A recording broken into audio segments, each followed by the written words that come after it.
यह कहानी प्राचीन दक्षिण भारत के एक छोटे से गांव सूर्यपुर की है, जो कावेरी नदी के तट पर बसा था। यहाँ की हवाएं मंदिरों की घंटियों और भक्ति भजनों की मधुर ध्वनियों से गूंजती थीं। गांव के बीच में एक प्राचीन विष्णु मंदिर था, जिसके पास एक विशाल पीपल का पेड़ था। इस पेड़ के नीचे रहती थी दैगोश्री मालिनी, एक ऐसी युवती जिसका चेहरा सूर्य की किरणों सा दमकता था, लेकिन उसकी आंखों में एक अनकहा दर्द और प्रेम की प्यास थी। मालिनी का हृदय किसी ऐसे व्यक्ति के लिए धड़कता था जिसे उसने कभी देखा नहीं था, लेकिन जिसकी पुकार वह अपने सपनों में सुनती थी। मालिनी गांव में एक छोटी सी कुटिया में अकेली रहती थी। उसने कभी विवाह की बात नहीं की, न ही किसी से अपने मन की बात साझा की। हर सुबह वह कावेरी के तट पर जाती, जल अर्पण करती और एक छोटी सी बांसुरी बजाती, जिसकी धुन सुनकर नदी के जल में लहरें उठने लगती। गांव वाले उसे कावेरी की साध्वी कहते थे, लेकिन कोई नहीं जानता था कि वह कौन थी और उसका प्रेम किसके लिए था। मालिनी की कुटिया में एक छोटी सी मूर्ति थी, जिसमें एक बांसुरीधारी पुरुष की आकृति थी। वह उसे विमल कहकर पुकारती थी। उसकी आंखें उस मूर्ति को देखकर चमक उठती, मानो वह उसमें अपने प्रेम की छवि देखती हो। मालिनी का जीवन सादा था। वह दिन में कावेरी के तट पर ध्यान करती और रात में उस बांसुरी को थामे सपनों में खो जाती। गांव वालों को लगता था कि वह एक तपस्विनी है, लेकिन मालिनी का हृदय उस अनजान पुरुष के लिए धड़कता था, जिसे वह विमल कहती थी।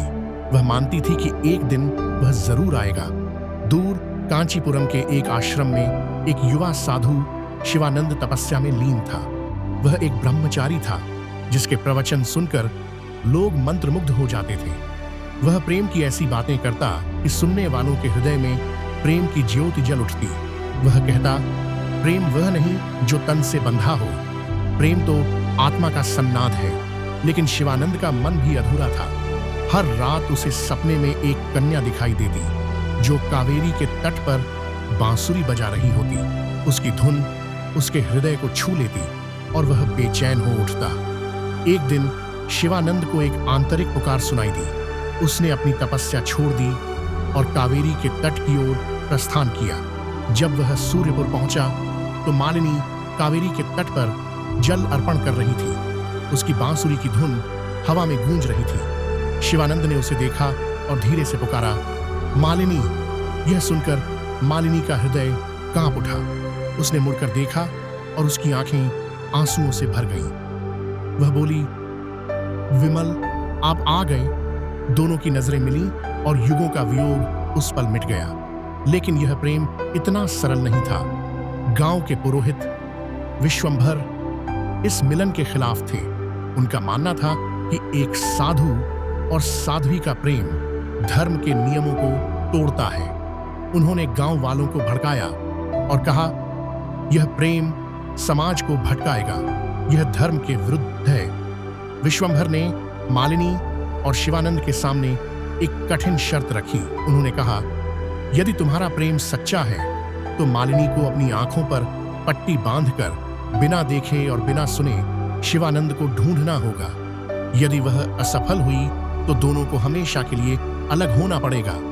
मालिनी ने यह शर्त स्वीकार कर ली। उसने कहा, मेरा प्रेम मेरे हृदय में बसता है। मैं विमल को अपनी आत्मा से पहचान लूंगी। पूर्णिमा की रात नजदीक थी। मालिनी ने अपनी आंखों पर पट्टी बांध ली और कावेरी के तट से अपनी यात्रा शुरू की।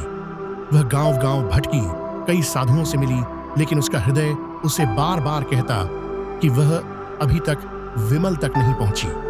गांव वालों में से कुछ मालिनी का मजाक उड़ाते तो कुछ उसकी हिम्मत की तारीफ करते। एक वृद्धा ने मालिनी से कहा, बेटी, अपनी बांसुरी बजा। जो तुम्हारा है वह इस धुन को सुनकर तुम तक खींचा चला आएगा।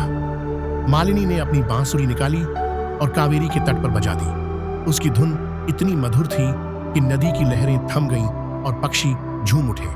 उसी पल कई मील दूर एक गुफा में ध्यान मग्न शिवानंद की आंखें खुल गईं। उन्हें वह धुन सुनाई दी जो उनके हृदय को छू गई।